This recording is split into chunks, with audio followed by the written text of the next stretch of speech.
Old School Lane Casual Chats is brought to you by the members of oldsschoollane.blogspot.com and is associated with manicexpression.webs.com, the website where you can truly express yourself.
I got Pac-Man fever, Pac-Man fever, it's driving me crazy, got Pac-Man fever, going out of my mind, I'm going out of my mind, yes I got Pac-Man,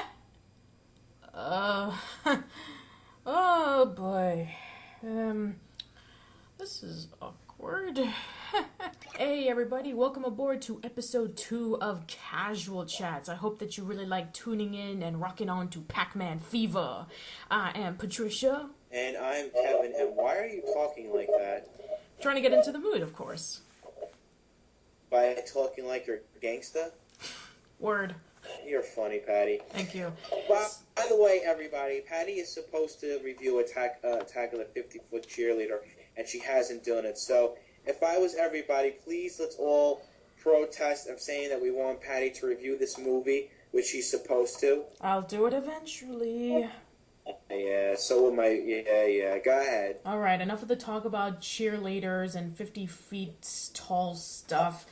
We're here today because we had just seen Wreck-It Ralph, and today we're going to be talking about our favorite things about Wreck-It Ralph, the little short paper man, and our favorite video game memories. So let's get to it, and let's talk about the infamous Wreck-It Ralph.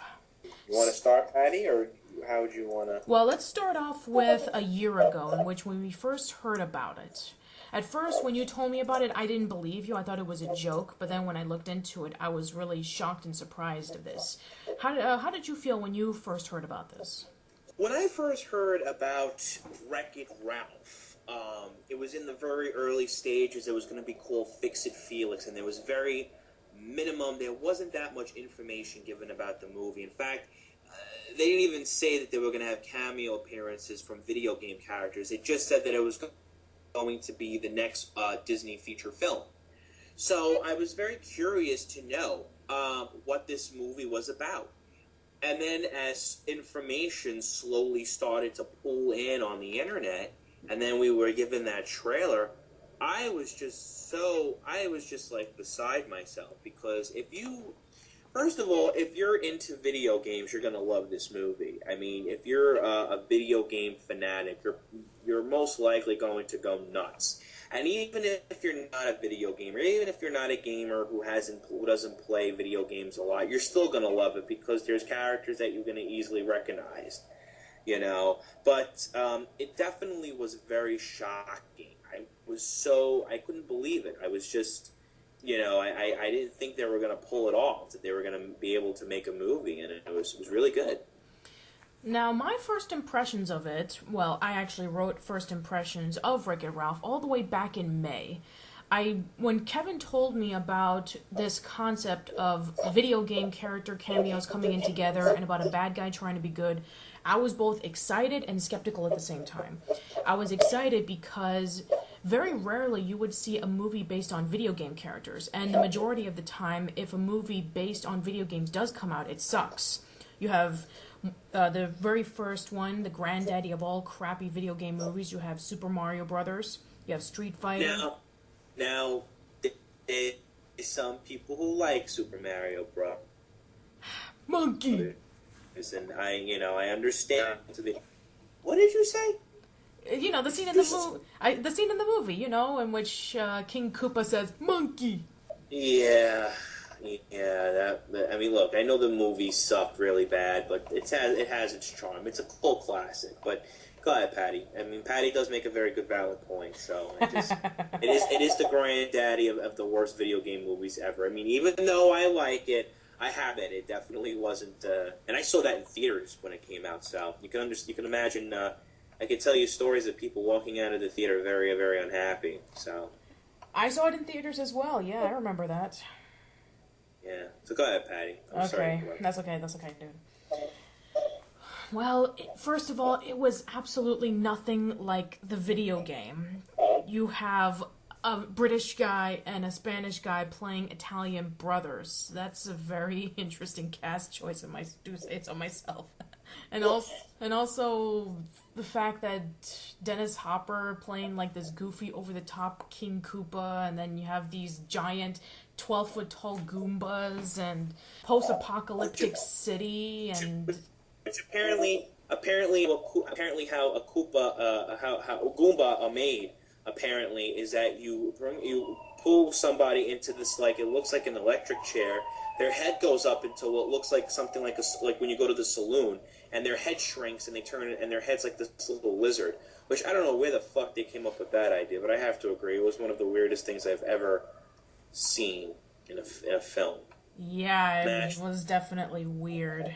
And the Super Mario Brothers movie would then trail on to other really crappy video game-based movies, such as Street Fighter, Mortal Kombat Annihilation, all the Resident Evil movies, Silent Hill. They're still making more.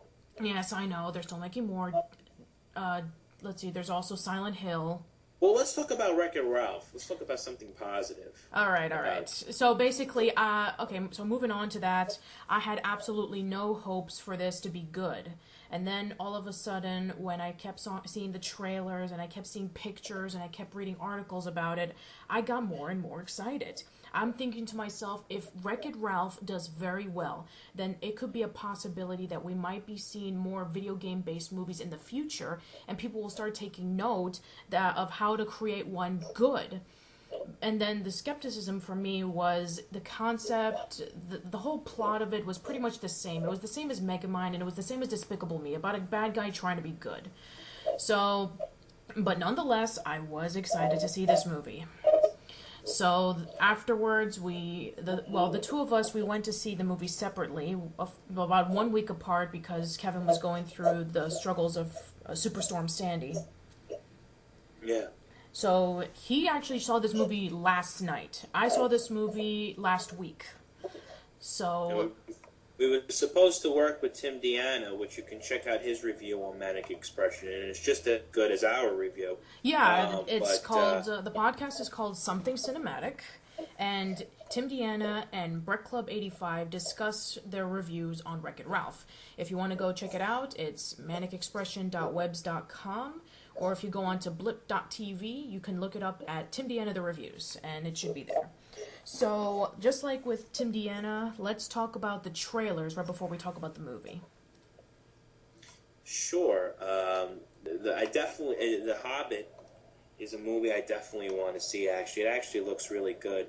You know, I gotta tell you, every time I see the trailer and you see all of them and Bobo, I called him Bobo. Bilbo, not Bobo. Bobo, isn't that a monkey? I have no idea. But when they go into that house and they're all starting to sing, it gives you a really creepy feeling. I mean, I know I've seen the trailer more than once, but I can't help but get that very weird vibe every time I hear them all singing. Yeah, definitely. It kind of reminds me of Skyrim when they had their trailer and they had like that orchestrated singing, and it gets you so excited to finally play the game. Yeah. And also the cream of the crop for me was when Gollum shows up at the end of the trailer. Yeah. I am so oh yeah. And also we also have another trailer that was in the movie. Actually, it's funny because we actually spoke about this before. Oz, the Great and Powerful. Yes. James Franco and Rachel Weisz, directed by Sam Raimi. I gotta be honest with you, I'm a little skeptical about this because even though I think it looks really good, and it's going to be another dark interpretation of The Wizard of Oz for those who remember the 1985 film Return to Oz. That was a very, very, very dark film. It was actually, ironically, it was also Disney put that out. They put that out. So I don't know if they own the rights to the original novels, as opposed to Warner Brothers owning the rights to the 1939 Judy Garland film. I wouldn't be surprised. I wouldn't be surprised if Disney owns it because apparently nowadays Disney is trying to own everything from our childhoods. Yeah, well, I'm telling you right now, they're not doing a really good job bringing out the Muppets, if anything, because But back on track. I wasn't really too. I'm skeptical because it's from the producers of Alice in Wonderland, and I really hope to God they don't screw this up and make it too like Alice in Wonderland. So yes, and if everybody has seen my crossover with review of Tim Deanna, you know how much I hate that movie. Yeah. But the whole acting crazy thing, that was acting, of course. I don't get too crazy when watching that movie. But I do get crazy when I watch The Last Airbender. That's when I blow crazy crap up. But I do, the same reactions of me saying how much I hated Alice in Wonderland, it is true. I really do hate that movie. Even though that Tim Deanna loves that movie. It's okay, everybody's entitled to their opinions. So exactly. What else is there? Okay, the other trailers that were out. We talked about The Hobbit. We talked about Oz the Great and Powerful. Rise of the Guardians is a movie that I'm really looking forward to. I'm actually gonna have to pass on that one. Oh, okay.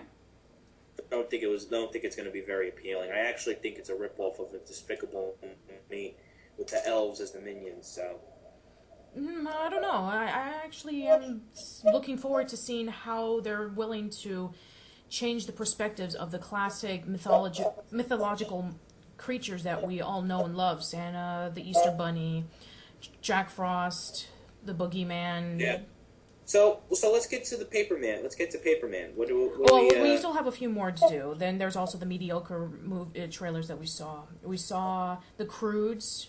We saw Smurfs 2, Despicable Me 2, and then there was Escape from Planet Earth and Dino City. Did you see Dino City? Or no. Dino Time or something like that? No, I haven't. Oh my god, I kept, when I saw that trailer to Dino Time or Dino City, I think it was Dino Time. When I saw Dino Time in the trailer, the animation is so bad. It looks like late 90s crappy CGI. And then I kept thinking to myself, one of these things is not like the others. One of these things just doesn't belong. And that movie definitely didn't belong. It looked so awful. It was so... Sing that song again. I think people need to hear it because I didn't hear that song. Sing it again. One of these things is not like the others. One of these things just doesn't belong. I don't remember the rest. So, yeah, the story is about these three kids who go into some time machine and they end up going back in time into the dinosaur age, and then they have to get back. That's it. Patty, sing this song again. I think they got to hear it again. Kevin, let's move on. Moving on. One of these things is like Patty. She smells really bad, but that's okay. Okay, so now we can get to Paperman. Okay, go ahead. Okay, so I'm not going to give a lot of spoilers for this, but here's the synopsis of Paperman. Paperman is a black and white short that shows before Wreck-It Ralph. It's about a guy who immediately falls in love with this girl, and he wants to try to get her attention. When he gets to work, he sees her, and he tries to get her attention. So what he does is that he gets his paper from his job, and he makes like little planes, and he tries to throw it, and it keeps crashing every time. And we see the last paper, which has like her lips in it that resembles like a kiss. And then all of a sudden, he just decides, forget it. So, and then afterwards, we just follow all these papers, and then we see them getting together, and then they start talking to each other. It's really sweet, actually. When Paperman was shown, and the scene where the boss enters with the stack of papers and he closes the windows, a lot of audience members said out loud, "That jerk, that bastard." You know, it was so funny how a lot of people were getting into it. That's awesome. You know? I got a lot of groans in my audience. Oh yeah, a lot of people were angry with the fact that he was just trying to prevent these two from, or preventing him, and they thought it was really sweet at the end how he able was to see her and everything. You know, I gotta say, I actually really liked this short. It really was. Was it would I say it was better than the other shorts shown in Toy Story 3, I think, with the clouds? No, I like those a lot better, but still, this was a very good short. Well, it technically doesn't count because that was from Pixar, and Pixar is known for having their shorts, but this is the first time in a while that we've had a Disney short. Right. Well, what Disney's trying to do is they're trying to do what they used to do back in the day. They're trying to show shorts before a movie, like show animated shorts like they used to do in the 40s, because apparently a lot of adults enjoy Disney movies too, not just kids. So it's trying to give them that sense of feeling again, right? Which I think is good. Do you think that Paperman deserves to win Best Animated Short in the Academy Awards? I think so. I hope it does go. I hope it does get for shorts. I hope so too. I'm hoping. I know that most likely, since everybody's getting Pixar crazy, that most likely La Luna would win. But I'm really hoping that Paperman would win. Oh, I hope it will. I like them both. I like La Luna. I like Paperman, but I like Paperman a little bit more. Yeah. Paperman was good. Yeah. All right, so let's get into the review of Wreck-It Ralph. Okay.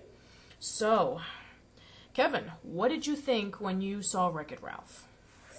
When I saw Wreck-It Ralph, I was so into the movie. It was ridiculous.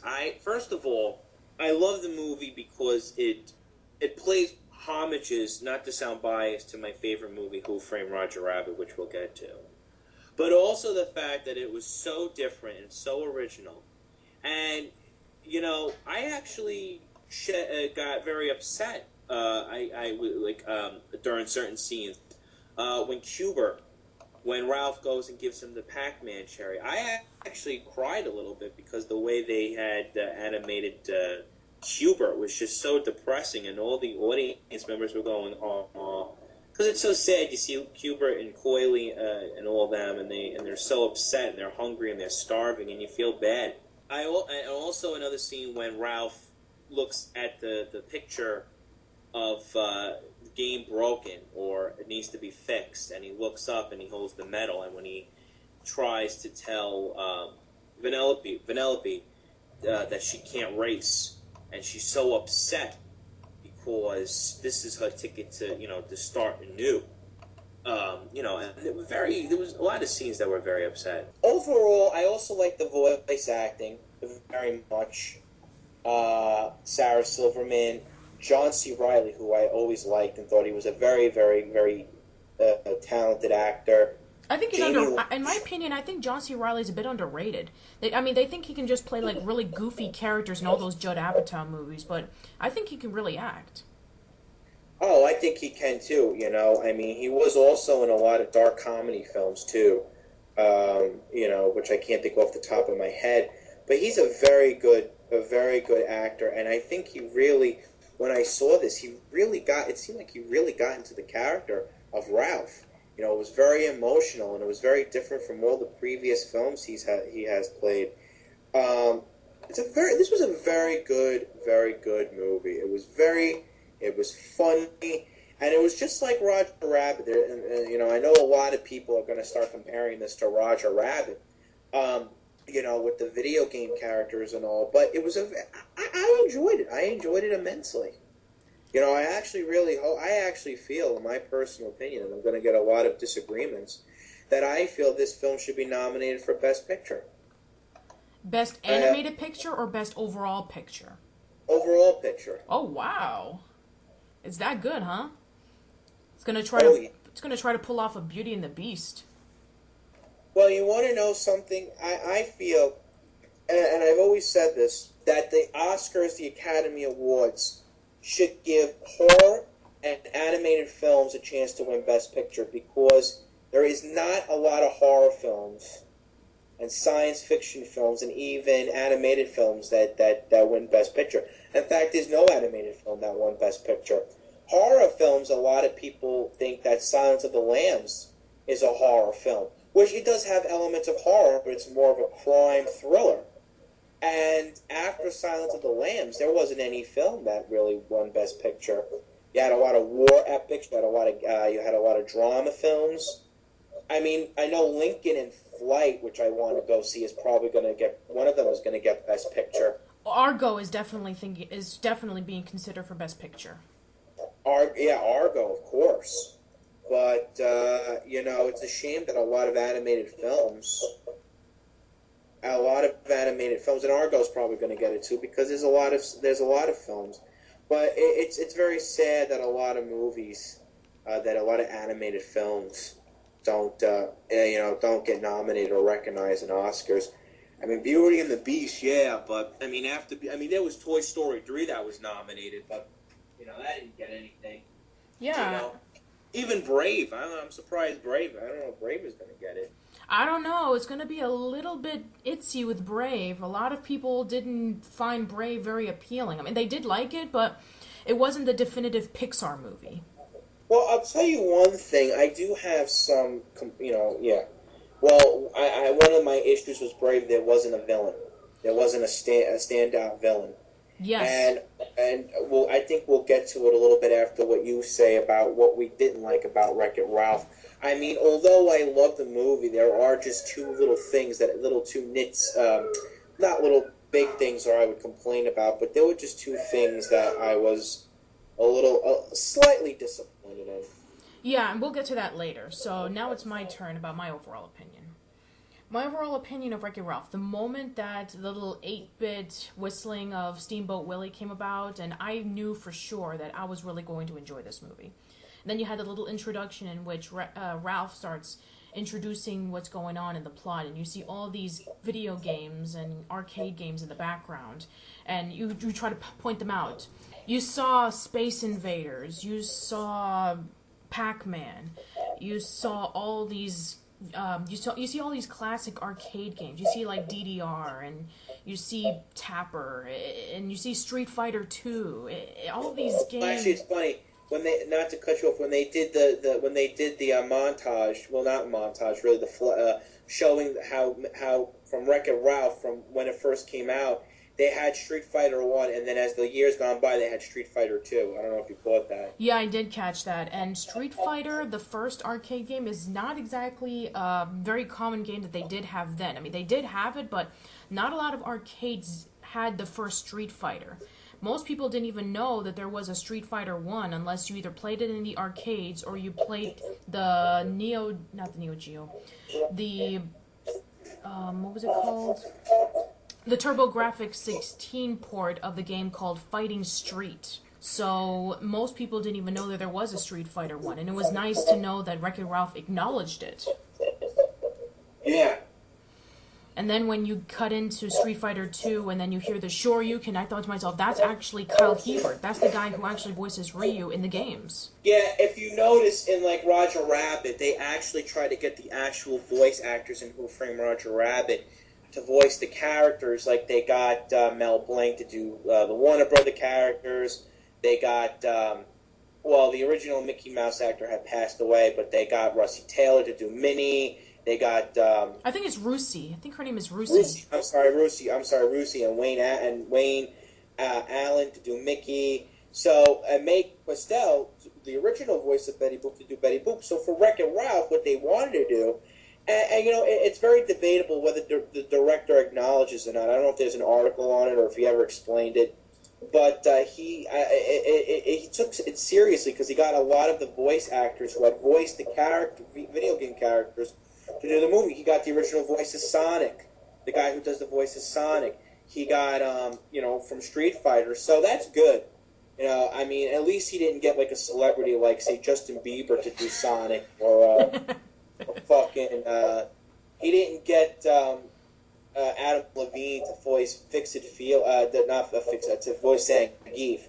At least he acknowledged that these are going to be hardcore fans, and he acknowledged that when he went and did the advertisements for the movie at Comic-Con and stuff like that. He even admitted he was a Sega Genesis fan. He used to play Sega a lot when it came out. So he is a gamer.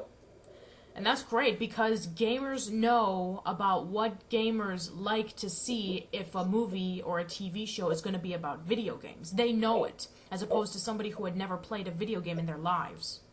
Right. So when I went to sit down and see it, I was mesmerized. I saw the characters, I saw all the cameos. I'm not going to spoil a lot of them, but you did see Zangief, you did see Eggman, you did see Bowser, you did see Coily and Q*bert, and you did see Sonic. You saw all these iconic characters, and you saw all these little references to other games that from back in the day.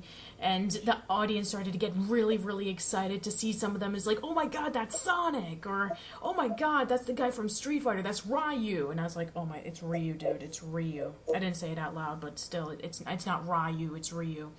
And then there's also, who else was there? Then there's also the zombie from, I think it's debatable. No, that actually was supposed to be, the zombie they had in the movie was supposed to be a model of Cyril from House of the Dead, Cyril. So, like the cyborg, the half human, half cyborg. Originally, that was supposed to be Kano, but they made it their own character. Well, that was Kano, actually.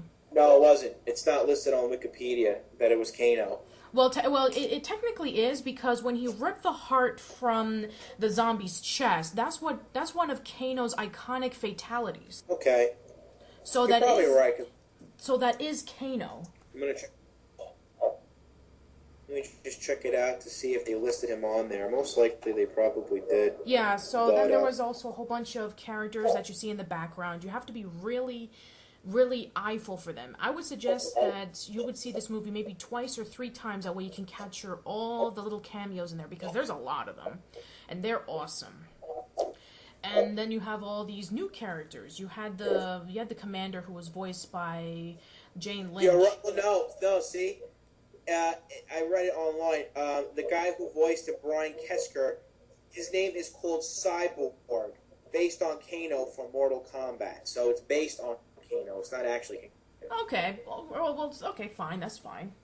Okay, so... Oh, and I found out that the director, Rich Moore, who voiced Sour Bill, also voiced Zangief. Oh, okay, so you have all these iconic characters, and then you have all these new characters. You have the commander from Hero's Duty, which is supposed to be a combination of Call of Duty, mixes Gears of War, mixes with Tron, and it's basically your stereotypical space first-person shooter, which I thought was really, really cool. And then you have Sugar Rush, which is supposed to be like if Mario Kart and... It was supposed to be like a mixture between Mario Kart and Candyland. And then you have... And that's where we met Vanellope von Schweetz, who was voiced by Sarah Silverman. And then that's when we get to be introduced to her dilemma. And then we see them getting together and close. And then we see all the characters from the Wreck-It Ralph game being panicked because... Ralph is gone, and they're in danger of being shut down for good, and Fix-It Felix tries to find him, and he travels all around the games, and then afterwards there's like this huge adventure going on, and you see all these wonderful, beautiful animation from all the games, and then at the end, it's very, very sweet, it's very kind, and everything just pulls itself together so well. And my favorite little video game tidbit was when they had the Konami code with King Candy. That was, like, really awesome. Oh, when the Nintendo game? Yes, when he went over to the NES controller and he pushed up, up, down, down, left, right, B8 start. That is the Konami code. If you play a Konami game such as Gradius and... Contra, it can grant you 30 lives. Oh, wow. Yes. So seeing that was amazing. The kids didn't get it, obviously, but the people right behind me who were like in their 30s, they were like, awesome, the Konami code. Oh, it's so sick. Yeah, that was a pretty funny thing when they did that. My experience, the problem that I had when I went to go see it was a lot of kids went to go see the movie. And it's surprisingly that even the older people who went to go see it, the only character in the whole movie that everyone went crazy for was Sonic. They did not, and it was so weird, like Pac-Man and even Bowser, who's obvious because he's huge when he's sitting down. Nobody said anything. Even Bison. It was all Sonic. It was like Sonic stole the show, which is great because I love Sonic, and I was so happy that they were able for him to make an appearance. But I was just amazed at a lot of people. I was like a little kid. I was just like, oh my god, that's Pac-Man, that's Blinky, and that's Smoke from Mortal Kombat, and that's and even in the background, there's 2 cameo appearances from Walt Disney characters, which from Pixar actually, and Disney itself. There's Tiny the T-Rex from Meet the Robinsons, and Boo in her monster costume from Monsters Inc. Yes.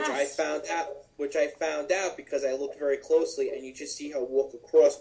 She looks very upset, so I don't know why they gave her like a very upset look. But Tiny comes out of one of the Game Central things, and you could see him when he's looking around. But it was really good. Who was the turtle that Sonic was talking to, and that also attended Fix It Felix's party? I didn't know his name. The turtle, it wasn't a Koopa Trooper, was it? No, I don't know who it was. What did the turtle look like? Just a regular turtle. Just a regular green turtle, was it? Yep. I don't know. I'll have to look that up. I have no idea. You see all these. There are also characters. You see a lot of. Besides just Ryu and Ken, you also see 2 of the female Street Fighter characters. Very quickly, though. Yeah, very quickly. But you do see them more than once, though, throughout the movie. You just have to look really closely.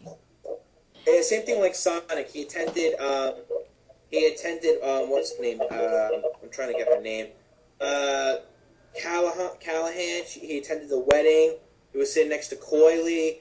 He was in Game Central. There was a lot of cameo appearances. Oh, there was tons of them. And also in the scene in which Ralph is looking through the box, and you see, like, the mushroom from the Mario Brothers, and you see the exclamation mark from the Metal Gear Solid games, and then you see Zangief's underwear.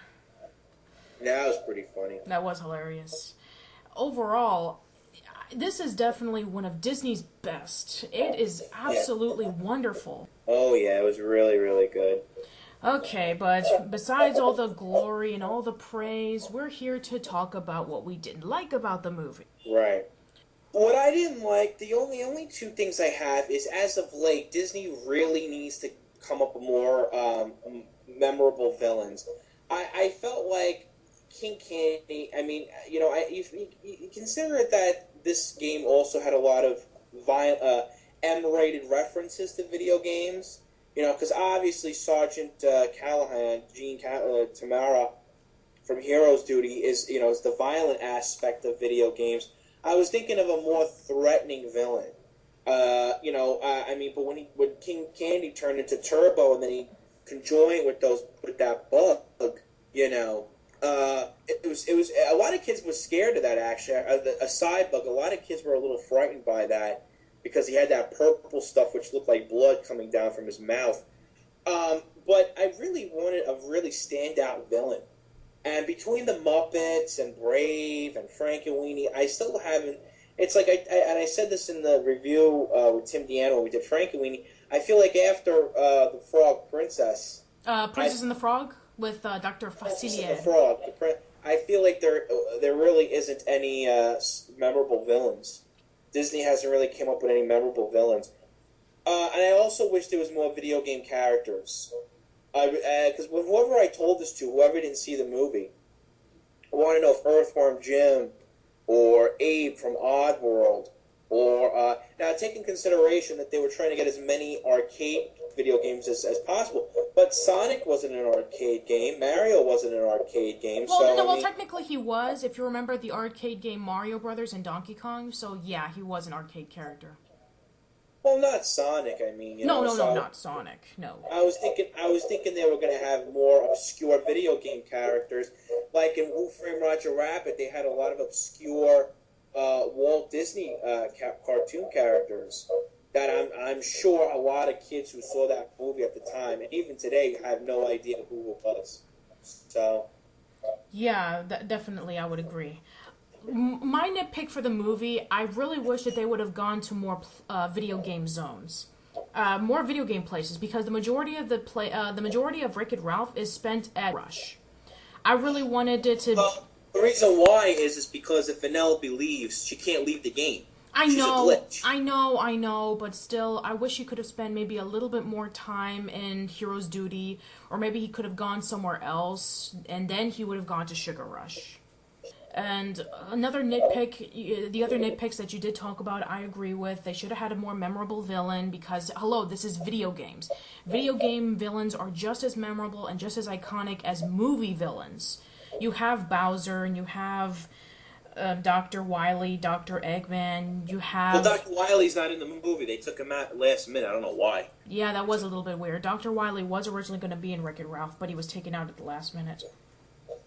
You have other iconic villains. You have Kefka, you have Ridley, you have Gruntilda, you have Queen Slug for a butt, you have Sephiroth, you have all these iconic villains that, I wish that they would have created a villain just like that, a really cool, menacing, evil, iconic video game villain. That would have been really awesome to see. Yeah, I don't know what's up with Disney lately, as of late, with all these video games. I mean, with all these movie villains. They really got to come up with some original villains, Yeah, I agree. And it would have been really nice to see more characters, but the characters that I did see, they really did shine. Yeah.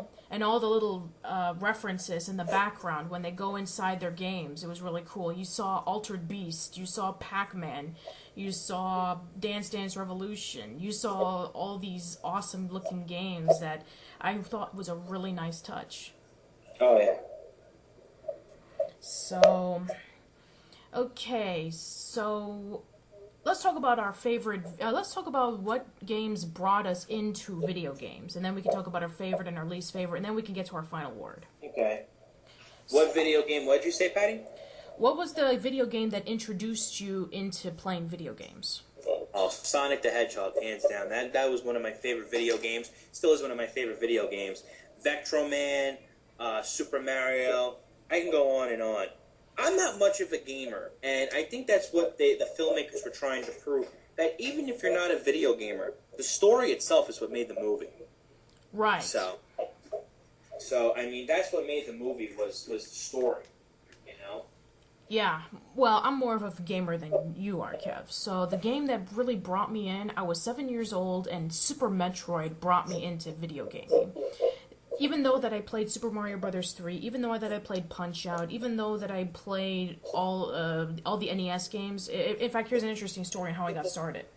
When I was 8 years old, I was transported into this class where I was taught like around from 3rd to 4th grade.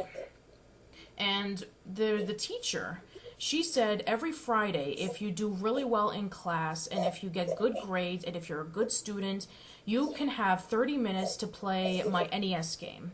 You can play as long as you want, and you have 30 minutes to play the game because you've been really good throughout the week. And I always was a good student. I was a teacher's pet, so I was able to play an NES every week. And this was around 1993 or 94, so that was when the Super Nintendo was in its final years. So I got to play an NES. And as for Super Nintendo, my cousin, who had a Super Nintendo, I used to go to my aunt's house every day after school while my mom was working, so I got to have the best of both worlds. And then when I was 10, I owned my first Game Boy Color, and that's when I got Pokemon. So, modern games. So what modern games have you been playing that you've been really enjoying yourself? surprisingly, I've been finding myself enjoying Epic Mickey a lot. You know, the reason why is because I like how it has an old school nod to the classic Mickey Mouse. And, you know, it's funny because I always had an appreciation for Oswald. I think he's like one of the... Now he's very popular. But he was this very obscure Disney/Walter Lantz character, even though it was originally Disney's and then Universal bought the rights to the character. But I'm dying to play Epic Mickey 2. I do want to get the Wii U, although I heard a lot of bad things about it so far. I heard that it's still got some glitches, but so far it's been doing really, really good. You know, I really want to get that. Other than that, I mean, that's really it. I'm not much of a gamer per se, which is why even though you don't have to be a gamer to appreciate Wreck-It Ralph, you know, but I do want to say that, you know, though I've been playing, I do want to get Epic Mickey, too. Also, is that I love the fact that we're going to be able to, we're going to be able to, what was I going to say? Oh, that we're going to be able to hear voices, because I wasn't crazy in the first game that all you heard was these, like you didn't hear actual dialogue. That really annoys me. Like, even with Mario. Like, I really would love it if they would have video game characters where there's dialogue, you know? Exactly. That's just... Go ahead, Patty, go ahead. I'm sorry. A lot of people say the same thing about Zelda. Yeah, I mean, you know, I don't understand why. You know, these characters have stories that they want to tell. They want to talk to us, and I don't know why. I mean, I understand it's because they want to... I guess it's because they want to... I don't know. Maybe it's to move the story fast? I don't know, but... I think it creates atmosphere. I'm sorry? Atmosphere. I think it just creates atmosphere. Yeah, but I like when they talk. Well, we'll see. You know, also not to mention that Epic Mickey 2 is going to be a musical. Yeah, you know, I'm not really a big fan of musicals, but when I heard it, I was just like, wow. I'm actually looking forward to it. Oh, I'm sure it's good. I have a lot of good hopes, and I also heard there's going to be. Correct me if I'm wrong. I heard there's going to be a lot more Disney cameos. Yes, and also the controls will be a little bit better. You can be able to move around with the camera. It won't be as stiff and contrived as it was in the first game. That was one of the major flaws of Epic Mickey. Patty, who's going to make an appearance in this game besides Oswald and Mickey? As of now, they haven't said a lot of things when it came to cameos, but we should be able to hear some more information about it real soon. Well, I hope whatchamacall, I hope Minnie Mouse is in it, because I really was disappointed that she wasn't in the first two. Yeah. You know, yeah, I was disappointed too. You know, you'd see Hortensia, which is Oswald's girlfriend. Why didn't we see Minnie? Yeah, I was like really concerned, like why we didn't see Minnie. I don't even think we saw Pluto in the game. I know there was a level dedicated to Pluto because it was based on a short, but I was just like saying to myself, why doesn't it have Minnie Mouse in it? You know. But then again, there weren't a lot of Disney characters in the game as a whole. As far as I've seen, you know, we had Donald, and we had Goofy, and we had the Phantom Blot, we had the Gremlins, and let's see, who else was there? Was Pete in the game? Yeah, actually, there was two versions of Pete. There was the modern Pete, which was the character that was constantly like there was the modern Pete, and then there was the old school Pete. I forgot they used his Peg Leg Pete. Peg Leg Pete, which was they used his name in the first game, in the first one. Which I'm happy that Jim Cummings, who's been voicing Pete for God, he's been voicing Pete for so long, did the voice of Pete, so I was happy about that. Yeah. He's doing the voice of Pete. Who's been doing the voice of Pete. Yeah, Jim Cummings, when it comes to him, he's done a lot of Disney characters. He does Pete, he does he does Winnie the Pooh, he does Tigger. So yeah, he's done a lot of stuff for Disney. You know, I wanted to know. I'll have to check that out to see if he's actually an honorary Disney. If they gave him a Disney thing, because I know I think they gave Frank Welker one. And I think they also gave Bill Farmer one. Oh yeah, of course, because he did the voice of Goofy. He definitely should get one. Yeah, he's been the voice of Goofy for over 25 years. Yeah, he also was in. Yeah. And Tony. Oh God, I feel so bad. Tony Amasos. He's been voicing Donald Duck ever since the passing of Clarence of the original Donald Duck. Yes, that's true. Sorry, Movie Fan 12, for not knowing the original names. Yeah. No disrespect there, but I do acknowledge them for voicing these characters for so long. It's remarkable, and I do know that Tony has been voicing him for a long time because he actually voiced him in Who Framed Roger Rabbit.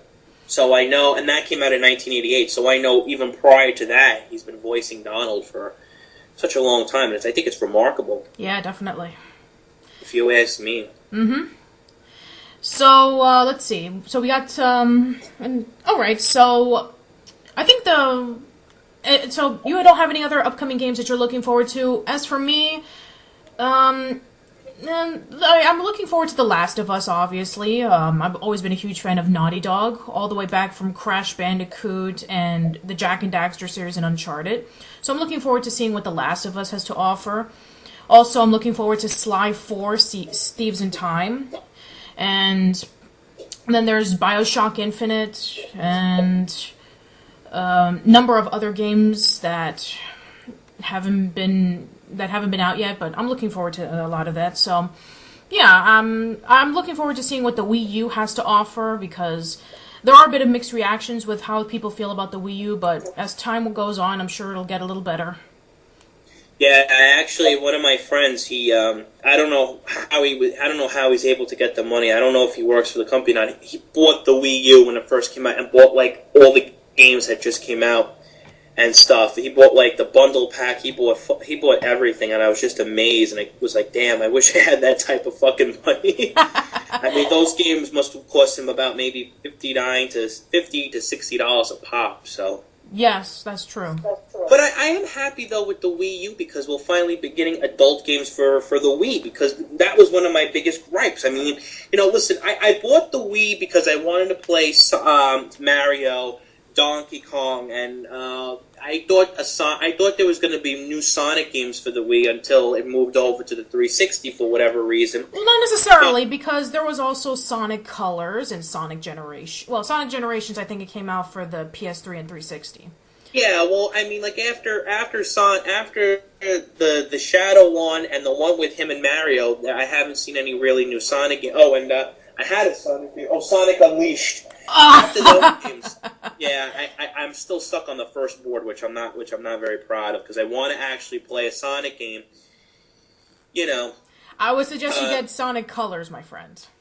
Yeah, it's a lot easier, but anyway, I was just very upset that there hasn't been a lot of mature games for the Wii. I know it's a family game, and I know I'm going to hear a lot of that, but I really was hoping, for people, for it to have a broadened sort of fan base. But right now they are. I think there's a new zombie game that's coming out. I don't know if it's part of the Resident Evil. Yeah, it's Zombie U, actually. Zombie U is its own thing. Very interesting. I've been hearing a lot about it. Zombie U, you get to choose as a character, and you're fighting off zombies, and you're solving puzzles, and there's a lot of strategy when it comes to that game. When your character dies, that character stays dead, and you have to create a new character from scratch, and then continue on throughout the game. I've been hearing a lot about it. It sounds really interesting. Too bad it wasn't the zombie from Wreck-It Ralph. Yeah, I know.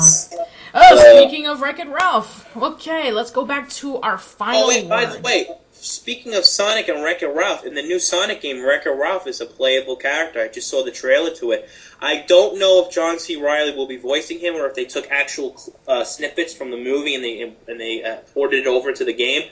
It would be really cool if he had some new dialogue, but he is a playable character, so I don't know if anyone knows. It's the new Sonic racing game. There's a couple of NASCAR racers that make an appearance in the game too. So if you're a fan of both Wreck-It Ralph and Sonic, check it out. I haven't played it myself, so I don't know how good it is. But I figure since we were on the topic of Sonic and video games, I thought I would throw that in there. But Yeah. I do have to say though, I do got to say though, from the trailer, he's really red. They made the character really red for I don't know why. I don't know why they made him red. It was just very, very weird. That is weird. Like he's not red, like skin color. Like the character looks really red. I don't know if it's because of the trailer or because of whatever. But you know, all right. I'm sorry, Patty, to interrupt you. Go ahead. Our final word on Wreck-It Ralph. All right. So overall, I absolutely love this movie. If you haven't seen this movie, then why are you listening to us? Pause it and go to watch it, then come back here. So, yeah, the movie was absolutely amazing. It was like I was watching a Pixar movie with Wreck-It Ralph, and I was watching a Disney movie with Brave. It had a interesting, unique concept that was done very, very well. The characters were really well developed and memorable.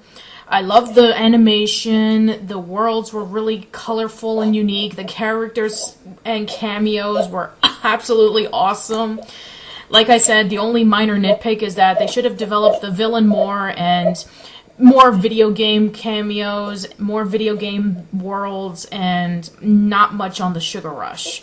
But overall, a thumbs up for me. It was completely great. I highly recommend checking it out. Well, basically everything that Patty had said. Wreck-It Ralph, in my honest opinion, is you know, listen, there's a lot of movies. We still have December. There's still The Hobbit that's coming out, which I'm looking forward to, and I do want to see Lincoln in Flight. But personally, and I know this is going to sound very exaggerated, but I personally feel that Wreck-It Ralph should be nominated for Best Picture. That's how well I thought this movie is. First of all, it had a very good story.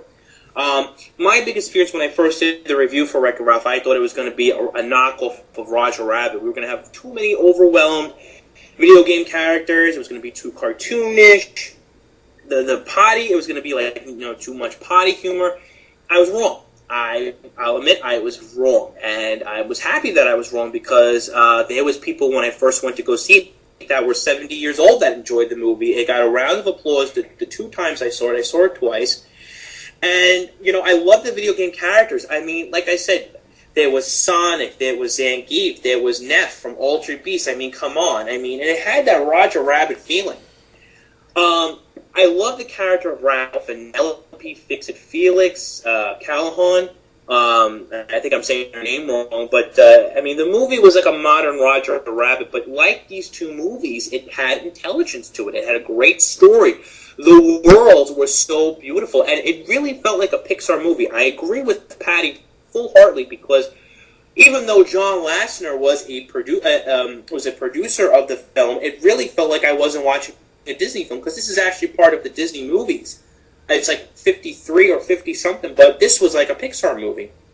And I also like the nod to Teenage Mutant Ninja Turtles, which I forgot to mention, because in the beginning and also towards the end, they show the arcade of Turtles in Time, and you see on the side, you see Leonardo, and then at the end, you see Donatello, and I think you see a quick glance at April, which all the Ninja Turtle fans went nuts over, because it's like, when are you going to ever see, you know... but I think it's a great movie. I highly recommend it. You know, and it really, you know, a lot of people say, well, it has the Toy Story feeling to it, it has the Shrek feeling, but that's good because those were great movies, and a lot of today's films are like they're like recipes for all these films, and I just was astounded how this movie it's really good. Okay, like I said, you don't have to be a gamer to appreciate this movie. It was just really good. I thought it was very, very good. I highly recommend it. If you haven't seen it, like Patty, get off your duff and go see it. They're going to make a sequel. A sequel? No way! It's going to be they're in the developing stages of talking about you know what they're going to do. I'm hoping they're going to have more video game characters in it, like they, you know, because there was definitely a lot of characters they could have used. I don't know why they didn't